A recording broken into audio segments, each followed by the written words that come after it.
Hello and welcome to Promatic Software's Sending Documents for Remote Signing tutorial video. On the left is the email account of the person who will be receiving the document to be signed. We will call them the policyholder. On the right is our WorkTracker app.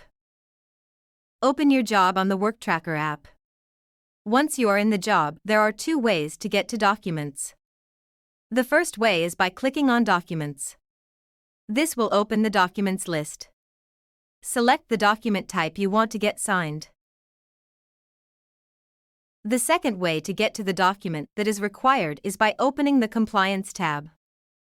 From here, select the document you need to get signed.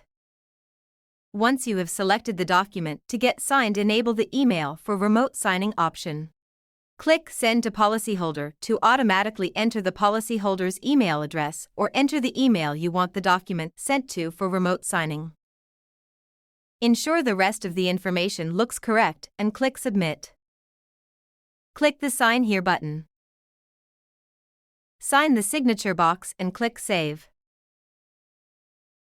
Your signature has now been entered. Click Submit. This will open the Missing Signatures menu. Click Send for remote signing.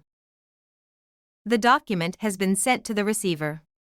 This can be verified by clicking the Documents button on the Details page, then selecting the document type you sent for remote signing. Under Previous Form Entries, you will see that it was sent for remote signing as well as the time and date it was sent. On the left side of the screen, you will see that the email account of the policyholder has received a signing request email. The policyholder opens the email and clicks the link in the email. The link is valid for 48 hours.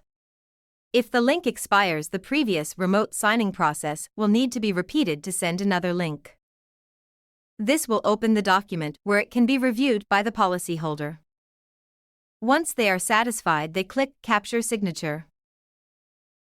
A signature box will open for the policyholder to sign.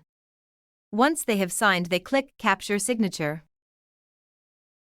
After the signature has been captured, the policyholder clicks Submit Signatures. Then Yes. Now that the policyholder has signed and submitted the document, the signed document will be automatically uploaded to Exact Analysis or Digital Hub. Thank you for choosing Promatic software.